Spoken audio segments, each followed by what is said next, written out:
ఆచి చికెన్ మసాలా. ఏపీపీఎస్సీపై బాబు జగన్ ఎవరిది నిజం? ఈ వీడియోలో మీకు క్లారిటీ వచ్చేలాగైతే నేను ఎక్స్ప్లెయిన్ చేస్తా. ఇక ఆ విషయానికి వచ్చేసరికి APPSC Andhra Pradesh public service commission అనేసరికి ఎంతో ప్రతిష్టాత్మకమైనది. గ్రూప్ 1 ఎగ్జామ్స్ అంటే ఆషామాషి వ్యవహారం కాదు. వాళ్ళు ఐఏఎస్లు ఐపీఎస్లుగా తీర్చిదిద్దబడేవాళ్ళు. మరి అటువంటి ఈ నోటిఫికేషన్ కావచ్చు, ఆ తర్వాత వాల్యుయేషన్ పైన అనేక రకాలైన అనుమానాలు. సో దానికి నీ హయాంలో జరిగిందంటే నీ హయాంలో, ఇప్పుడు ఎవరికి వాళ్ళు వివరణ ఇచ్చే ప్రయత్నం. ఒకవేళ ఈ విషయంలో చంద్రబాబు నాయుడు గారిదే తప్పు అయితే చంద్రబాబు నాయుడు గారు ఈ అంశాన్ని ఎందుకు లేవనెత్తుతారు? ఒకటి, మీకు ఈ వీడియో చివరిలో చిన్న లాజిక్ ఉంది, చాలా చిన్న లాజిక్. ఆ లాజిక్ ఏంటో మీకు చెప్తాను లాస్ట్లో, దాన్ని బట్టి ఒక క్లారిటీ వచ్చేస్తుంది. సో దానికంటే ముందు ఈ వివరించే ప్రయత్నం చేస్తా. సో ఒకటి, చంద్రబాబు నాయుడు గారి హయాంలోనే ఇది నోటిఫికేషన్ వచ్చింది. సో చంద్రబాబు నాయుడు గారి హయాంలో నోటిఫికేషన్ వచ్చినా, ఎగ్జామ్ జరిగినా, కానీ వాల్యుయేషన్ ఎప్పుడు జరిగింది అనేది ఒక అంశం. వాల్యుయేషన్లో అవకతవకలు జరిగినాయి అని చెప్పేసి ఎవరు పాయింట్అవుట్ చేశారు, ఎవరు కోర్టుకు వెళ్ళారు, కోర్టు ఏం చెప్పింది, ఇవాళ జగన్మోహన్ రెడ్డి గారు ప్రెస్ మీట్లో ఏం చెప్తున్నారు, నిన్న ముఖ్యమంత్రి గారు అసెంబ్లీ సాక్షిగా పవర్ పాయింట్ ప్రజెంటేషన్లో ఏం చెప్పారు, ఇలా ప్రతి ఒక్క అంశం కూడా దీనిపైన ఉంది. సో ఇందులో ఈ ఏపీపీఎస్సీకి సంబంధించి తొలుత అసలు ఎగ్జామ్ ఎప్పుడు నిర్వహించారు అని కనుక మనం చూసుకున్నట్లయితే ఇది చాలా పెద్ద డేటా అనమాట. అంటే నిన్న బాబు గారు ఎక్స్ప్లెయిన్ చేసింది అసెంబ్లీలో ఇదే, చూడండి, ఇదిగోండి, notification and examination process. APPSC issued notification 27/18 ఇదిగో on 31st December 2018 for recruitment to 169 Group 1 posts. Selection compromised A preliminary examination, A mains examination and an aural interview test. ఇది ప్రాసెస్. ఫస్ట్ ప్రిలిమ్స్ జరుగుతుంది, ఆ తర్వాత mains జరుగుతుంది, ఆ తర్వాత oral interview జరుగుతుంది. ఇదే కదా ప్రాసెస్ గ్రూప్స్కి. ఇక్కడ చూద్దాం. సో ఈ ఇవాల్యుయేషన్ ప్రాసెస్, ఇక బుక్లెట్, ఇవన్నీ యాజ్ యూజువల్ చాలా పెద్ద ప్రాసెస్. ఇదిగో చూడండి, ఇక్కడ ఇది ఒకటి మీరు అండర్లైన్ చేసుకోవాలి. ఎప్పుడైతే ఎగ్జామ్ అయిపోతుందో ఆ తర్వాత డెసిషన్ ఫర్ స్పాట్ ఇవాల్యుయేషన్ ఎక్కడ, SRR and CVR degree college, ఈ రెండే. అది అండర్లైన్ చేసుకోండి. దాని తర్వాత మిగతా అంశాలు చెప్తాను నేను. సో ఇదిగోండి, 31st December ఎగ్జామ్ జరిగింది ఎప్పుడండి, 26th May 2019. ఇది కొంచెం గుర్తుపెట్టుకోండి. ఎందుకంటున్నానంటే ఆ సంవత్సరం ఎలక్షన్ జరిగింది April 11వ. ఎన్నికల కౌంటింగ్ జరిగింది April 23. జగన్మోహన్ రెడ్డి గారు ఎన్నికల కౌంటింగ్ జరిగింది May 23. జగన్మోహన్ రెడ్డి గారు ప్రమాణ స్వీకారం చేసింది May 30వ. అంటే ఎగ్జామ్ జరిగింది May 26 సాయంత్రం వరకు ఎగ్జామ్ జరిగితే 27, 28, 29 మాత్రమే గ్యాప్ ఉంటుంది. 30వ తారీఖున జగన్మోహన్ రెడ్డి గారు సీఎంగా ప్రమాణ స్వీకారం చేశారు. ఓకే, అంటే ఈ 3 రోజుల్లోనే దీని వాల్యుయేషన్ అవ్వదు కదా, ఈ ప్రాసెస్ అంతా ఉంటుంది కదా, అది అక్కడ నుంచి ఆ స్ట్రాంగ్ రూమ్కి వెళ్ళాలి, ఆ ప్రొసీజర్ ప్రకారం జరుగుతుంది. ఇక ఆ తర్వాత మెయిన్ ఎగ్జామ్ ఏమో ఇదిగోండి 14 December 2020న చేశారు. ఓకే, ఇంక మనం డీప్గా వెళ్తే చాలా ఉన్నాయి దీంట్లో. మీకు బ్రీఫ్గా అర్థం కావడం కోసం చాలా సింప్లిఫై చేసి చెప్తాను. ఇక్కడ ఇదిగోండి చూడండి, we are conscious on the fact that the subject matter under investigation by special SIT is pertaining to a fraud alleged regarding the funds. The scope of present writ proceedings is relating to irregularities and illegality in valuation of the answer scripts of main examination. ఇది ఒకటి. ఇక్కడ చూద్దాం, ఇదేంటి అంటే forensic ల్యాబ్కి ఆ యొక్క exam papers పంపించారు కదా, డాసరీస్ అంటే ఇవే ఆ ప్రశ్న పత్రాలు అవి. సో హైదరాబాద్ CFSLకి మొత్తం చూడండి 7 సెంట్రల్ ఫారెన్సిక్ ల్యాబ్ అనమాట, సెంట్రల్ ఫారెన్సిక్ ల్యాబ్ది ఈ రిపోర్ట్స్. హైదరాబాద్కి 165 పంపించారు, అక్కడ 165 రిసీవ్ అయింది. అలా న్యూఢిల్లీ, షిమ్లా, పూణే, భోపాల్, కోల్కతా, గౌహటి, సో ఇట్లా 734 షీట్స్ని పంపించారు. అయితే ఇక్కడ చూడండి, ఇందాక మనం మీకు చూపించాను కదా ఎక్కడెక్కడ వాల్యుయేషన్ జరగాలి అనేది, SRR అండ్ CVR అని. ఇక్కడ చూడండి, first online digital evaluation Hyderabad, ఈ సెకండ్ చూడండి హైలాండ్, మూడోది సర్వీస్ కమిషన్. ఇదిగోండి ఈ సెకండ్ పార్టీ రెడ్ దాంట్లో ఉంది చూడండి హైలాండ్, ఇది చూడండి, ఇదే కదా మెయిన్ కాన్సెప్ట్. ఇక్కడ 66 evaluators were used who are all unauthorized containing electricians, plumbers, data entry operators వీళ్ళు చేసింది పేపర్ ఇవాల్యుయేషన్ అని చెప్పేసి అంటున్నారు.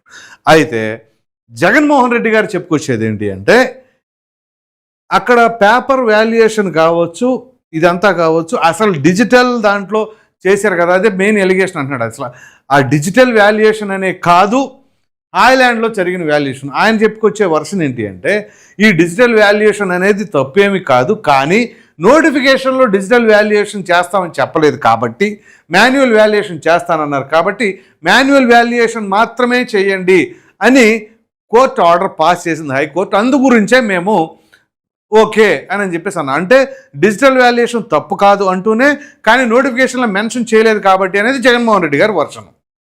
సో ఇక్కడ అసలు వీళ్ళు హాయ్లాండ్లో చేసిన తతంగం అంతా కూడా ఇది.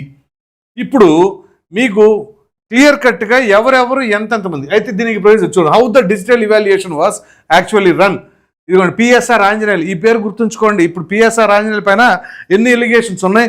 ఇటీవల ఒక సర్వీస్లో ఉన్నటువంటి అధికారి కొంతమందితో మీటింగులు నిర్వహిస్తూ ప్రభుత్వాన్ని ఎలా అబాసుపాలు చేయాలి అని చెప్పేసి కొన్ని చోట్ల జగన్మోహన్ రెడ్డి గారికి లేకపోతే వైసీపీ నాయకులకి అనుకూలంగా ఉంటూ మెయింటైన్ చేస్తున్న ఈయనపైన ఎలిగేషన్ వచ్చింది. సో అటువంటి తరుణాలు ఈయనపైన ఆల్రెడీ ఆ కాదంబరి జత్వాని కేసులో ఒకటి ఉంది, ఇప్పుడు ఈ కేసులో ఉంది. ఇది పరిస్థితి. ఇక్కడ చూస్తే ఆల్రెడీ గౌతమ్ సవాంగ్ గారు కూడా ఈ కేసుకు సంబంధించిన దాంట్లో ఉన్నారనుకోండి. మీకు ఇప్పుడు చూపిస్తా ఆ లిస్టు ఎవరెవరు ఏంటి అనేది.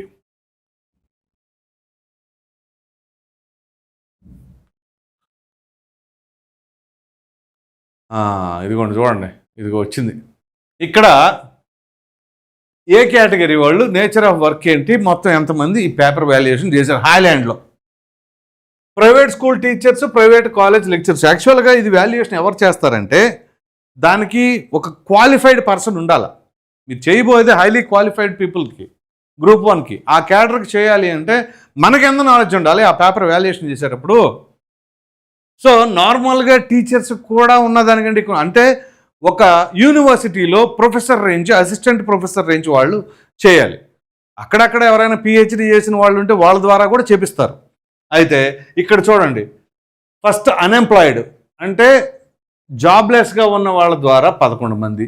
వాళ్ళు అసలు ఏ క్వాలిఫికేషన్తో వాళ్ళు మరి అక్కడ చేయించారు, ఏ క్వాలిఫికేషన్ ఉన్న వాళ్ళతో చేయించారనేది తెలియదు. ఇక్కడ private school teachers, private college lecturers, వీళ్ళు 5. ఇంకొంచెం బెటర్ పర్వాలా private school teachers, private college lecturers అంటే. సరే అందులో కూడా ఎంత నాసి రకాలు ఉంటున్నాయని ప్రజెంట్ తెలుస్తుంది. హౌస్ వైఫ్స్, ఈ హౌస్ వైఫ్స్లో 4 సరే అందులో ఎడ్యుకేటెడే ఉండవచ్చు, కాకపోతే క్వాలిఫైడ్ పీపుల్ ఎంతమంది ఉంటారనేది డౌట్. ఆ తర్వాత labour, agricultural labour, daily labour. సరే లేబర్ అన్నంత మాత్రం వాళ్ళలో చదువుకొని వాళ్ళు ఉంటారా, రోజువారీ ఉపాధి అంటే ఉద్యోగాలు లేక, ఉద్యోగం చేయవలసిన అవసరం ఉన్నా కానీ ఆ సౌకర్యం లేక, లేకపోతే ఇంట్లో పెద్దవాళ్ళు ఉండి ఆ ఊరిలో నుంచి బయట ఊరు వెళ్ళి ఉద్యోగం చేసేస్తే మరి ఇక్కడ కుటుంబాన్ని పట్టించుకునే వాళ్ళు లేకపోవడం, అనేక రకాలైన కారణాలతో ఉండవచ్చు ఒకవేళ మనం పాజిటివ్గా ఆలోచిస్తే. సో నిజంగా మొత్తం చదువుకున్న వాళ్ళే ఉండుంటారా ఈ డైలీ లేబర్లు అంటే కష్టమే. Next clerical assistant ticket issuing jobs, ఆ కేటగిరీలో ఉన్నవారు ఒక 4. ఫ్లవర్ డెకరేషన్ చేసేవాళ్ళు ఒక 2. అటెండర్స్ ఇంకో 2. సెక్యూరిటీ గార్డులు 1. సేల్స్ ఎగ్జిక్యూటివ్ జ్యువెలరీ షాపుల్లో పనులు చేసేవాళ్ళు 1. డ్రైవర్ 1.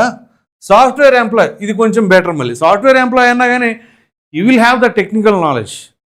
అంతకు మించి ఇంకేముంటుంది, ఒక బీటెక్ చేసుకొని ఏదో సాఫ్ట్వేర్ కోర్స్ నేర్చుకొని వచ్చిన వాడికి గ్రూప్ 1 పేపర్ వాల్యుయేషన్ చేసేంత నాలెడ్జ్ ఉంటుందా? ఉండేవాళ్ళు కూడా ఉండొచ్చు, అలాగని ఉండాలి అన్న కంపల్సరీ ఏం లేదుగా. So 1 electrician, 1 computer operator, 1 lab technician, హాస్పిటల్కి సంబంధించిన వాళ్ళు 1 సూపర్వైజరు, గాంధీ పార్క్ అంట, విజయవాడలో రాజీవ్ గాంధీ పార్క్ అని ఉంటుంది అక్కడ 1. సో మొత్తం మీద 40 మందిని తీసుకున్నారు. ఈ రకమైన పరిస్థితి ఉంది.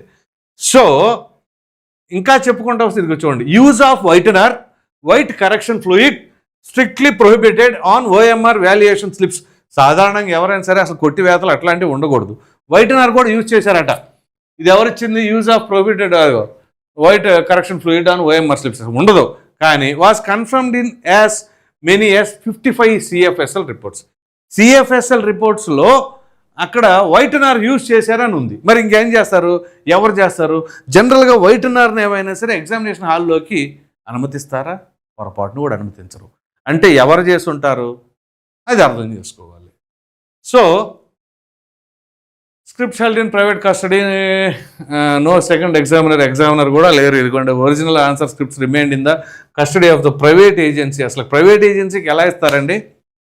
ఇదిగో క్యాంప్సైన్ మీడియా వాళ్ళకి 1,10,00,000కో 1,14,00,000కో ఇది కాంట్రాక్ట్ ఇచ్చేసారు వాళ్ళకి. అసలు వాళ్ళకి ఎలా ఇస్తారు?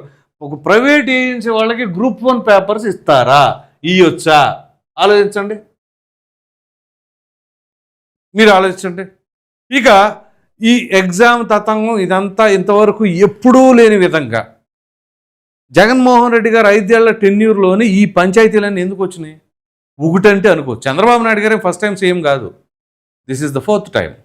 ఇంతకుముందు ఆయన హయాంలో చాలా గ్రూప్ 1 ఏపీపీఎస్సీలు జరిగినాయి, చాలా డిఎస్సీలు జరిగినాయి. కానీ ఎప్పుడూ లేని అంశాలన్నీ కూడా ఇప్పుడే ఎందుకు లేవరెత్తున్నారు? What is the difference? అది అర్థం చేసుకోండి. అండ్ మోర్ ఓవర్, నేను ఈ వీడియో ఎండింగ్లో మీకు చిన్న లాజిక్ చెప్తానన్నాను. ఆ లాజిక్ ఏంటో చెప్పంటారా? చంద్రబాబు నాయుడు గారు ఈ ప్రజెంటేషన్ మొత్తం కూడా ఎక్కడ చూపించారండి? అసెంబ్లీలో చూపించారు. జగన్మోహన్ రెడ్డి గారు లేవనెత్తిన అంశాలన్నీ ఎక్కడ చెప్పారండి? ప్రెస్ మీట్లో చెప్పారు. దేనికి శాంటిటీ ఉంటుంది? చంద్రబాబు నాయుడు గారు అసెంబ్లీ సాక్షిగా చెప్పారు అని అంటే అది జీవితాంతం రికార్డుల్లో ఉంటుంది, చరిత్రలో ఉండిపోయేది. అది ఒకవేళ నిజంగానే అది అబద్ధం అయితే దాన్ని తీసేయటానికి కూడా లేనటువంటి వీడియో. జగన్మోహన్ రెడ్డి గారిది అంటారా? అది ప్రెస్ మీట్లో మాట్లాడింది, దానికి అంత శాంటిటీ కూడా ఉండాల్సిన అవసరం లే. మరి అటువంటప్పుడు ప్రజలకి దేని మీద నమ్మకం ఉంటుంది? ఇదే జగన్మోహన్ రెడ్డి గారు అసెంబ్లీలోకి వచ్చి కనుక చెప్పేసి ఉంటే అప్పుడు వేరేగా ఉండేది. ప్రెస్ మీట్లో కాకుండా అసెంబ్లీలో చెప్పేసి ఉంటే అబ్బా డి అంటే డి అన్నట్టుంది, అసలు ఇప్పుడు ఏది నిజం అనేది తెలిపోద్ది. అసెంబ్లీలో ఎలా పడితే అలా మాట్లాడతానికి ఉండదుగా, ఏదైనా వాస్తవం అయితేనే చెప్పాలి. ఒకవేళ అది అబద్ధం అనుకోండి, దాంతోపాటు రాజకీయ సమాధి ఎవరైనా సరే.